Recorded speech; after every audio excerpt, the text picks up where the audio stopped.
Assalamualaikum warahmatullahi wabarakatuh. Minasan, konnichiwa. Minasan wa o genki desu ka? Alhamdulillah, sensei mo genki desu. Hai, hari ini kita ketemu lagi sama Nazmi Sensei. Kita akan belajar bahasa Jepang lagi nih. Jangan longgar ya belajarnya di rumah meskipun Sensei udah lama nih nggak upload video. Hari ini kita mau bahas masa kecil dan masa depan. Nah, masa kecil dalam bahasa Jepang itu adalah kodomo no toki. Nah, minasan mungkin sering dengar ya kalau di iklan di TV nih, kodomo, kodomo, teman baikku. Nah, itu kan sering gitu ya dengar kodomo itu apa sensei? Rata-rata nih minasan jawabnya, hah, kodomo itu merek odol ya sensei. Nah, kodomo itu anak-anak. Jadi mereka menjual kebutuhan-kebutuhan untuk anak. Jadi kodomo no toki ini adalah masa kecil atau masa kanak-kanak. Sedangkan masa depannya itu adalah shorai dalam bahasa Jepang. Nah, apa saja sih yang akan dibahas di bab ini tentang masa kecil dan masa depan? Kayaknya seru nih. Yuk kita bahas. Nah, di sini ada masa kecil dulu nih, yaitu kodomo no toki. Ada beberapa pertanyaan atau beberapa pola kalimat yang bisa Minasang tanyakan atau gunakan untuk bercakap-cakap kepada teman sebaya. Boleh juga nih yang kepo-kepo nanya-nanya pakai bahasa Jepang biar gaya gitu kan kepada artis-artis, terus kepada orang Jepang nih berteman dengan orang Jepang.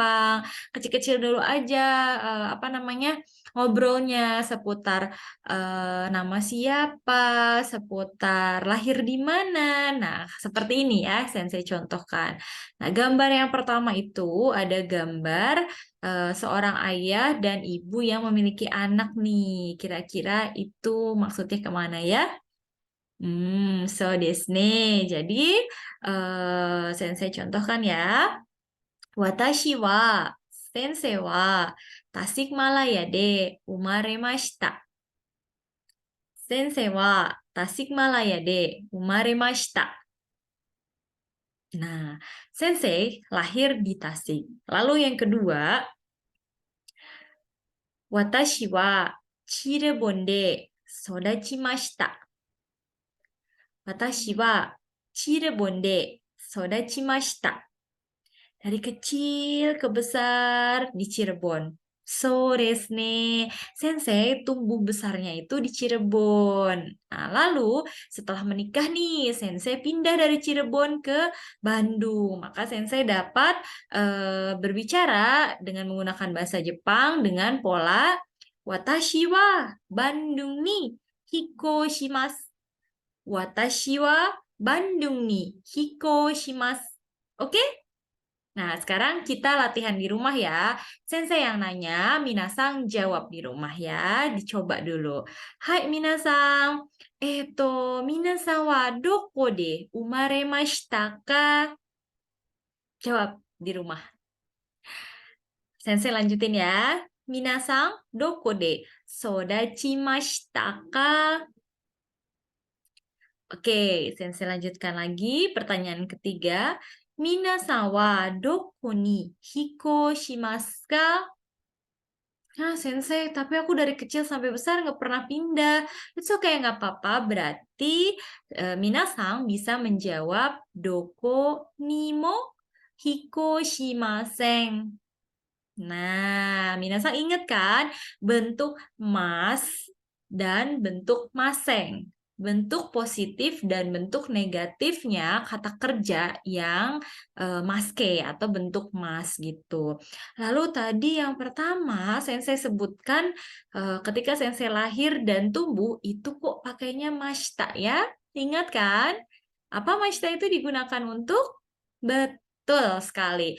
Mashita itu digunakan untuk kata kerja lampau seperti itu. Jadi bedakan ya mana mas, mana mashita, dan mana maseng. Oke? Minasang juga sudah tahu dong tentunya bentuk negatif lampau adalah maseng deshita. Good job, Minasang. Hai, kita lanjutkan. Ke slide berikutnya, ini ada contoh percakapannya. Doko de umaremashita ka? Nah, minasang itu lahirnya di mana nih? Medan de umaremashita. Soshite Padang de sodachimashita. Nah, si yang pink ini dia jawab lahir di Medan, kemudian besarnya tapi di Padang, seperti itu. Nah, itu juga bisa ya yang ini nih, itu ada Shogakko no toki Padang ni hiko shimashita. Kalau memang ada pindah gitu. Kan tadi lahir di Medan, kemudian besarnya di Padang. Artinya berarti dia pindah tempat gitu. Atau boleh juga kayak sensei besarnya di mana, kemudian setelah menikah itu rumahnya berbeda. Nah, itu juga bisa menggunakan hiko shimasu yang berarti berpindah seperti itu. I desu ka? Hai, kita lanjutkan. Nah, di sini pada saat kecil nih, minasang pasti pernah melakukan permainan-permainan yang seru kan? Nah, sama sensei juga. Minasang nih ada yang pernah mandi di sungai, kemudian ada yang suka nangkepin ikan waktu kecil ya, ada yang main layangan, main petak umpet, lalu main kelereng dan sebagainya. Nah, apakah permainan-permainan yang ada di Indonesia itu juga sama seperti di Jepang? Minasang boleh banget nih cari tahu. Lalu boleh komen ya di YouTube Sensei. Nah, sekarang Sensei mau menyebutkan dulu permainan apa saja sih yang dapat diterjemahkan ke dalam bahasa Jepang. Jadi ada 6 contoh permainan. Di atas ini kita akan membahasnya ya. Yang pertama, ada kawa de oyogimasu. Kawa de oyogimasu. Yang kedua, suri o shimasu. Suri o shimasu. Yang ketiga, ningyō de asobimasu. Ningyō de asobimasu. Yang keempat, mushi ga suki desu. Mushi ga suki desu. Yang kelima, oshaberi ga suki desu. Oshaberi ga suki desu. Yang keenam, takoage ga suki desu.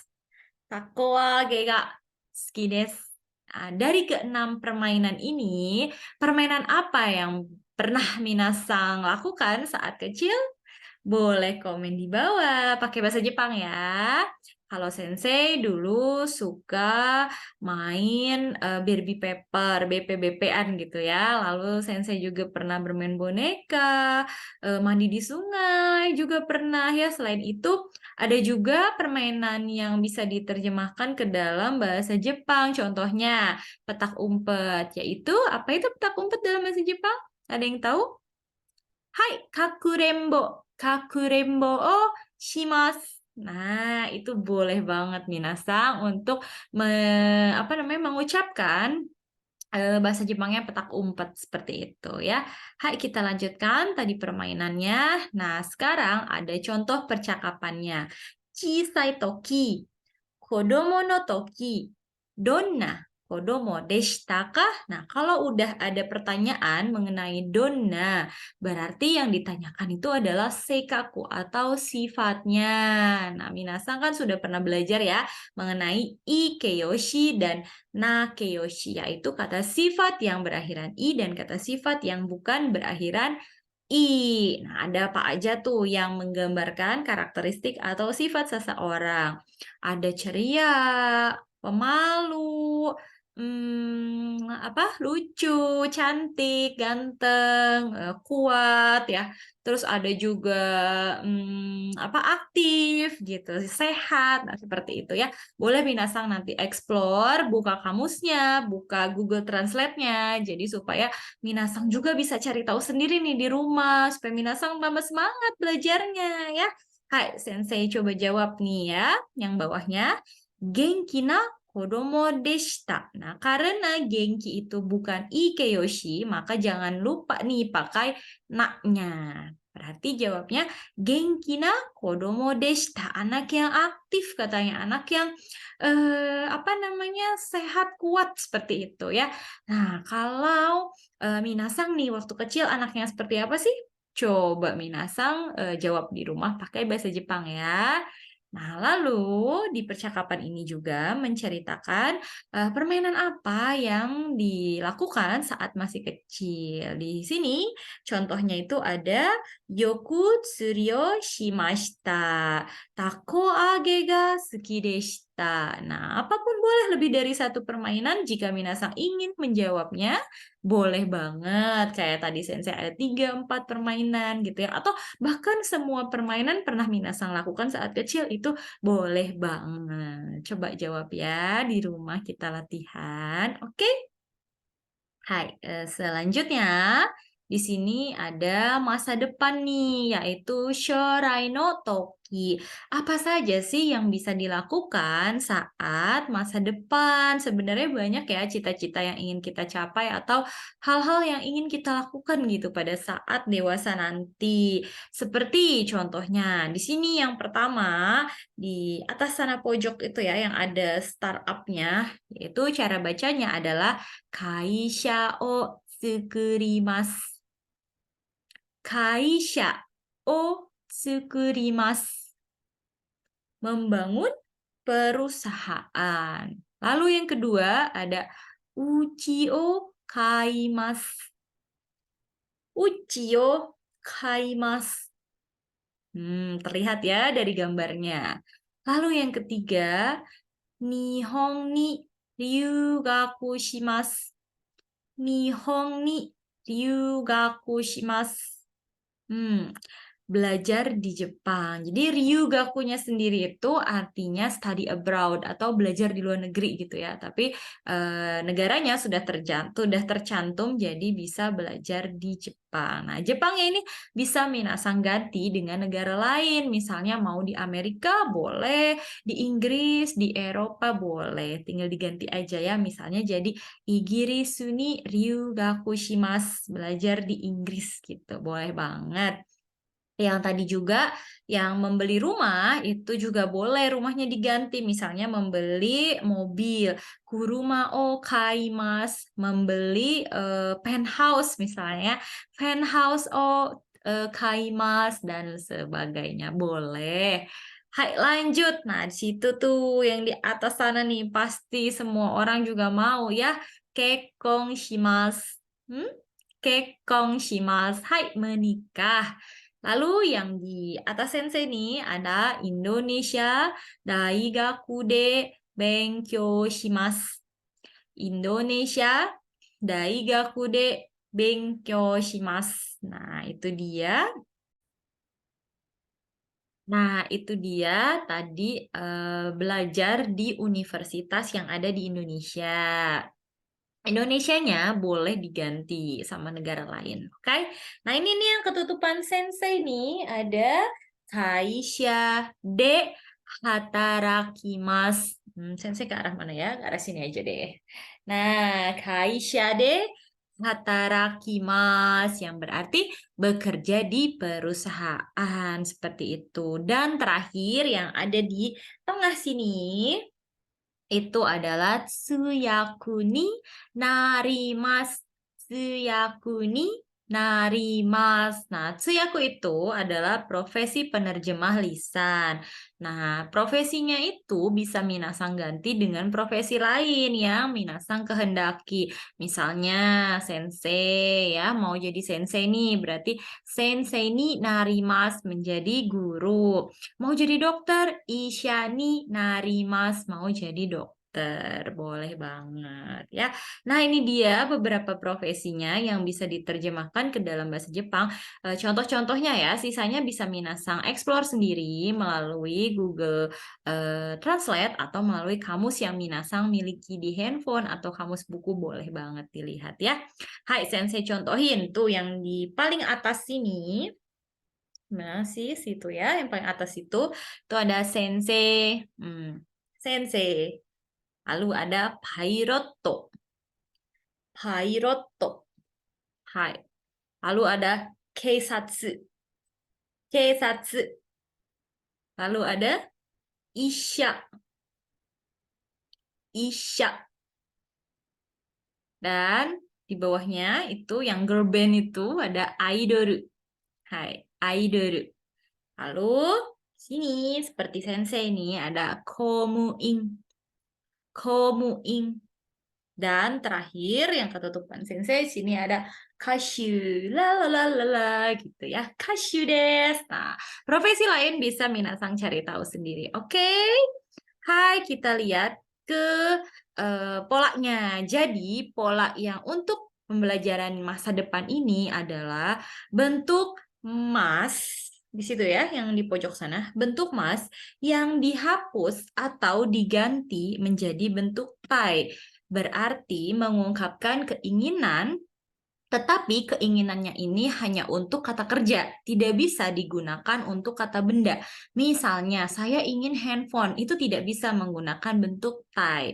Kecuali saya ingin membeli handphone. Artinya, di dalam kalimat tersebut ada kata kerja di dalamnya. Beda kan kalau saya pengen handphone, saya pengen membeli handphone. Itu beda karena tidak terdapat kata kerja kalau hanya ingin handphone aja gitu. Di situ di tengah ya ada contohnya. Watashi wa uchi o kaimasu. Saya membeli rumah. Nah, itu mas, belakangnya mas ya, membeli rumah. Tetapi jika masnya dicoret, diganti dengan bentuk tai di sini, bentuk tai, maka berubah pola kalimatnya dan berubah maknanya menjadi keinginan. Contohnya perubahannya itu adalah watashi wa uchi o kaitai desu. Saya ingin membeli rumah. Nah, itu dia ya. Jadi semua bentuk kata kerja yang ada mas-masnya bisa minasang ganti masnya itu dengan tai, maka itulah maka itulah apa namanya bentuk keinginan yang ingin kita sampaikan dalam bahasa Jepang. Misalnya kayak tadi ya, Sensei contoh ini di sini kita kembali lagi ke slide sebelumnya. Di situ kan belakangnya ada mas, mas, mas gitu ya. Nah, mas-masnya ini tinggal diganti tai-tai aja supaya bentuknya berubah menjadi keinginan begitu. Oke, di sini ada contoh percakapannya nih. Katanya, Hana-san, shorai nani o shitai desu ka? Coba Minasang juga baca ya di rumah. Hana-san, shorai nani o shitai desu ka? Sensei ni naritai desu. そして、uchi o kaitai desu. Gambatte kudasai ne. Nah, seperti itu ya. Jadi Minasang juga bisa nih tanya-tanya sama teman-teman di rumah, di sekolah, atau bisa SKSD gitu ya sama orang Jepang lewat media sosial bertanya mengenai cita-cita mereka. Ingin menjadi apa sih gitu dengan pola yang ada di atas sini. Oke, Minasang bisa contohin di rumah ya. Nah, sekarang ini tugas yang Sensei berikan kepada siswa Sensei. Silakan Minasang juga boleh latihan seperti percakapan yang tadi telah kita pelajari ya. Hai Minasang, kokomade owarimashita. Saatnya pembelajaran kita telah selesai nih. Nanti kita ketemu lagi di materi berikutnya. Oke? Wassalamualaikum warahmatullahi wabarakatuh. Arigatou gozaimasu.